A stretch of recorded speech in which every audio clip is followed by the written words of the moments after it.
Hi കൂട്ടുകാരെ, ഇത് മാങ്ങാപ്പഴം കണ്ടോ? ഇത് ഞങ്ങളുടെ മാവയിൽ നിന്ന് തന്നെ കിട്ടിയതാണ് കേട്ടോ. നല്ല പുളിയും മധുരവും എല്ലാം ഉള്ള ചീമ്പി തിന്നാൻ പറ്റുന്ന മാങ്ങയാണ് കേട്ടോ. അപ്പം ഇത്രയും മാങ്ങ കിട്ടിയപ്പം എന്നും ഇത്രയൊക്കെ കിട്ടുന്നുണ്ട് കേട്ടോ. അപ്പുറത്തും ഇപ്പുറത്തും ഒക്കെ പിള്ളേർ കൊണ്ടുപോകും, കറി വെക്കാൻ എടുക്കും, എല്ലാവരും എടുക്കും. അപ്പോൾ ഞാൻ ഓർത്തു ഇന്നൊരു മാമ്പഴ പുളിശ്ശേരിയുടെ കറി വെക്കാമെന്ന് ഓർത്തു. ഞാൻ വെക്കുന്ന രീതിയാണ് കാണിക്കുന്നത്. ഇത്രയും മാമ്പഴം ഒന്നും പുളിശ്ശേരിക്ക് എടുക്കുന്നില്ല. ഇതിനകത്തുനിന്ന് ഞാൻ 4 മാങ്ങ എടുക്കുന്നുള്ളൂ. അപ്പോൾ 4 മാങ്ങ 4 പേർക്കുള്ള കറിയാണ്. 4 പേർക്ക് ഉപയോഗിക്കാൻ പറ്റുന്ന കറിയുടെ രീതിയാണ് കാണിക്കുന്നത്. കണ്ടോ, ഇതിനകത്ത് നല്ല പുളിയും മധുരവും എല്ലാം കൂടെ ചേർന്ന മാങ്ങയാണ് ഇത് കേട്ടോ. ഇത് നമുക്ക് പച്ചയായിട്ട് എടുക്കുമ്പോൾ നല്ല ഉപ്പിലിടാനും നല്ലൊരു മാങ്ങയായിരുന്നു ഇത്. ഇഷ്ടം പോലുണ്ട് ഞങ്ങളുടെ മാവേലെ. അപ്പോൾ നമുക്ക് ഇതുകൊണ്ട് പുളിശ്ശേരി ഉണ്ടാക്കിയാലോ? വീഡിയോയിലേക്ക് പോവാം. ഇപ്പം ഞാൻ 4 മാങ്ങ ഇതിൻ്റെ തൊലിയെല്ലാം കളഞ്ഞ് നല്ല രീതിയിൽ എടുത്തിട്ടുണ്ട് കേട്ടോ.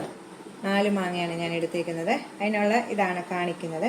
അതിൻ്റെ 4 മാങ്ങയ്ക്കകത്തോട്ട് നമുക്ക് ആദ്യമേ 3 പച്ചമുളക് ഇതുപോലെ കീറിയിടാവേ. ഞാൻ രണ്ടായിട്ട് ഇങ്ങനെ പൊളന്നിട്ടുണ്ട്. നമുക്ക് സ്വല്പം കരിയാപ്പില, ഇച്ചിരി ഉപ്പ്,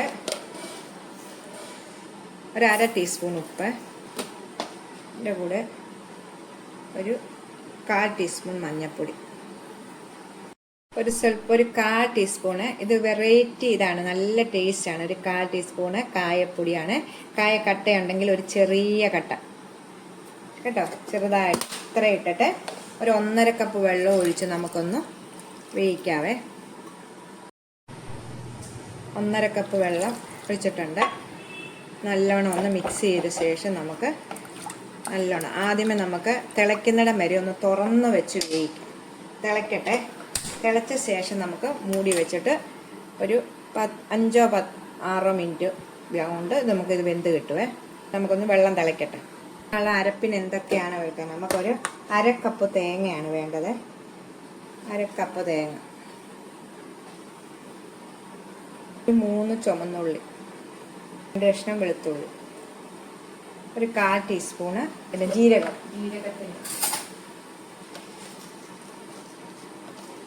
1/4 ടീസ്പൂൺ, സ്വല്പം മഞ്ഞൾപ്പൊടി നമ്മൾ അതിനകത്ത് ഇട്ടിട്ടുണ്ട്. എന്നാലും സ്വല്പം മഞ്ഞൾപ്പൊടിയും കൂടി ഇട്ട് നമുക്കൊന്ന് ഇച്ചിരി വെള്ളം ഒഴിച്ച് നമ്മളൊന്ന് നല്ലോണം ഒന്ന് അരച്ചുകൊണ്ട് വരിക. ഒത്തിരി അങ്ങ് ഫൈനായിട്ട് അരയണ്ട, എന്നാൽ ചതഞ്ഞു കൊടുക്കല്ലേ. രണ്ടിൻ്റെ മധ്യത്തിൽ നിൽക്കുന്ന പോലെ നമുക്കൊന്ന് അരച്ചുകൊണ്ട് വരും. ഇതുപോലെ നല്ലോണം വെട്ടി തിളയ്ക്കുമ്പോഴത്തേക്ക് നമുക്ക് ഒന്നുകൂടെ ഒന്ന് ഇളക്കി ഇട്ടിട്ട് മൂടി വെച്ച് സിമ്മിലിട്ട് തീ കുറച്ച് വെച്ചിട്ട് നമുക്കൊന്ന് വേവിച്ചെടുക്കാവേ. ഒരു 5-6 മിനിറ്റ് കഴിയുമ്പോൾ തന്നെ വേകും. അപ്പോൾ നമുക്ക് തീ ഓഫ് ചെയ്യാം. നമുക്ക് മൂടിക്കാവേ. ഈ സമയം ഞാൻ ഇതുപോലെ അരച്ചുകൊണ്ട് വന്നിട്ടുണ്ട്. ഇത് നമുക്കൊന്ന് മാറ്റി വെക്കാം. നമ്മുടെ മാങ്ങ നല്ലോണം വെന്തിട്ടുണ്ട്. നമുക്ക് ഇതിലേക്ക് നമ്മുടെ അരപ്പ് ഇടാം. നമ്മൾ അരച്ചുകൊണ്ട് വന്നിരിക്കുന്ന അരപ്പ് ചേർക്കാവേ. ഒരു 1/4 കപ്പ് വെള്ളം കൂടി ഒഴിച്ചിട്ടുണ്ട്. ഇനി ഇത് നല്ലോണം ഒന്ന് തിളച്ച് ഇതിൻ്റെ ഈ തേങ്ങയുടെ പച്ച ചുവയെല്ലാം ഒന്ന് മാറട്ടെ, ഒന്ന് തിളയ്ക്കട്ടെ. തിളയ്ക്കുന്നതുകൊണ്ട് ഇത് പിരിയത്തൊന്നുമില്ല. തേങ്ങ അരച്ചത് തിളച്ച് കഴിഞ്ഞാൽ ഇപ്പം ഇതിന് കുഴപ്പമില്ല. അപ്പം നല്ലോണം തിളക്കട്ടെ. എന്നിട്ട് നമുക്ക് തൈര് ചേർക്കണം. അധികം പുളിയില്ലാത്ത തൈര് ഒരു 1/2 കപ്പ് ഒന്ന് മിക്സിയിലൊന്ന് അടിച്ചുകൊണ്ട് വരാം. നമുക്ക് 1/2 കപ്പ് തൈര് മിക്സിയിൽ ഇട്ടിട്ട് നമുക്കൊന്ന് അടിച്ചുകൊണ്ട് വരാം. അധികം പുളിയില്ലാത്തത് എടുക്കണേ. ഇതിപ്പോൾ നല്ലോണം തിളയ്ക്കുന്നുണ്ട്. ഇതിലേക്ക് ഒരു 1/2 ടീസ്പൂൺ പഞ്ചസാര ഇടണേ. നല്ല മധുരവും പുളിയും ഉള്ളൊരു മാങ്ങയാണ്. അപ്പോൾ ഒരു ശകലം പഞ്ചസാര വേണ്ടാത്തവർ അത് ഉപയോഗിക്കേണ്ട. ഇപ്പോൾ പഞ്ചസാര ഇടുമ്പോൾ നല്ലൊരു മധുരവും പുളിയും ഒക്കെ ഉള്ളതായിരിക്കും. ഇപ്പം ഇച്ചിരി പുളിയുള്ള മാങ്ങയാണല്ലോ ഇത്.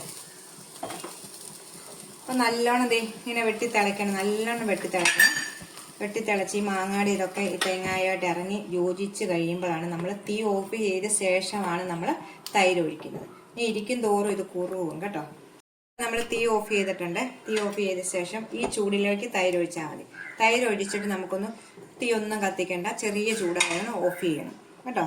ഓഫ് ചെയ്ത് ഇപ്പം തീ ഓഫ് ചെയ്തു. ഓഫ് ചെയ്ത ശേഷമാണ് തൈര് ഒഴിക്കുന്നത്. തൈര് ഒഴിച്ച ശേഷം നമുക്ക് ഉപ്പ് ഈ സമയം ഒന്ന് നോക്കണം. നമ്മൾ തൈര് ഒഴിച്ച് കഴിയുമ്പോൾ ഉപ്പിൻ്റെ ഇത് നോക്കണം. ഇപ്പോൾ ഇച്ചിരി ഉപ്പ് വേണേ. നല്ല ടേസ്റ്റാട്ടോ ഇത്. ഈ മാമ്പഴ പുളിശ്ശേരി ഉണ്ടാക്കാത്തവരൊക്കെ ഒന്ന് ഉണ്ടാക്കണം. മിക്കവരും ഉണ്ടാക്കുന്നവരാണ്. അപ്പം ഞങ്ങളുടെ രീതിയാണ് ഞാൻ കാണിച്ചത്. അപ്പം ഇതൊന്ന് ഉണ്ടാക്കി നോക്കണം. മൂടി വെക്കാതെ നമുക്കിനി ഇതിലേക്ക് ഒരു താളിപ്പ് വേണം. ഇപ്പോൾ ഒന്ന് മൂടി വെക്കാം. താളിക്കാൻ വേണ്ടിയിട്ട് ഞാനൊരു ചീനിച്ചട്ടി അടുപ്പ് വെച്ചിട്ടുണ്ട്. വെളിച്ചെണ്ണ ഒഴിക്കണേ. നമ്മുടെ നാടൻ മാങ്ങാ പുളിശ്ശേരിയുടെ കറിയാണല്ലോ. അപ്പം നാടൻ കറിക്കൊക്കെ വെളിച്ചെണ്ണയാണ് ഏറ്റവും നല്ലത്. ഞാൻ 1.5 ടേബിൾ സ്പൂൺ വെളിച്ചെണ്ണ ഒഴിച്ചിട്ടുണ്ട്. ഇപ്പോൾ ഉലുവ ഇടാതെ, ഇച്ചിരി കടുക്, 2-3 മുളക്, കുറച്ച് ചെറിയ ഉള്ളി, ഇപ്പം കരിയാപ്പില ഇച്ചിരി ഇടാം. തീ ഓഫ് ചെയ്യണം. ഇപ്പം മൂത്തിട്ടുണ്ട്. തീ ഓഫ് ചെയ്ത ശേഷം ആ ചൂടിലേക്ക് ഒരു പിഞ്ച് മഞ്ഞൾപ്പൊടിയെ, ഒരു പിഞ്ച് നമ്മുടെ കാശ്മീരി മുളക് പൊടി കേട്ടോ, കാശ്മീരി മുളക് പൊടി ഇത്രയിട്ട് നല്ലോണം മൂപ്പിച്ചിട്ട്, ചൂടുണ്ട്, തീയൊന്നും കത്തിച്ചിട്ടില്ല, തീയെല്ലാം കടിച്ചിട്ടാണ് ഒഴിക്കുക. സൂപ്പർ ടേസ്റ്റായിട്ടുള്ള നല്ല മാമ്പഴ പുളിശ്ശേരി റെഡി ആയിട്ടുണ്ട് കേട്ടോ. കാണുമ്പോൾ തന്നെ നിങ്ങൾക്ക് അറിയാവുള്ളൂ ഈ ഒരു കറി മതി നമുക്ക് ചോറുണ്ണാനായിട്ട്. വെച്ചിട്ടുണ്ട്. ഒഴിച്ച ശേഷം നമ്മൾ മൂടി വെക്കുക. ഇതെല്ലാം ഒന്ന് ഈ മുളകിൻ്റെ ഉള്ളിയുടെയും ഒക്കെ നല്ല ഇത് ഇറങ്ങിയിട്ട് നമുക്ക് ഉപയോഗിക്കാവേ. മൂടി വെച്ചിട്ടുണ്ട്. ഇവിടെ മാമ്പഴ പുളിശ്ശേരി റെഡി ആയിട്ടുണ്ട് കേട്ടോ. അപ്പോൾ എല്ലാവരും ഒന്ന് ട്രൈ ചെയ്ത് നോക്കണം കേട്ടോ. കണ്ടോ, ഒന്ന് ചൂടാറിയപ്പോൾ നല്ല നീ ഇരിക്കും തോറും ഇത് നല്ലോണം കുറുകും കേട്ടോ. നല്ല ടേസ്റ്റായിട്ടുള്ളൊരു മാമ്പഴ പുളിശ്ശേരിയാണ്. അപ്പോൾ എല്ലാവരും ഒന്ന് ട്രൈ ചെയ്ത് നോക്കണം.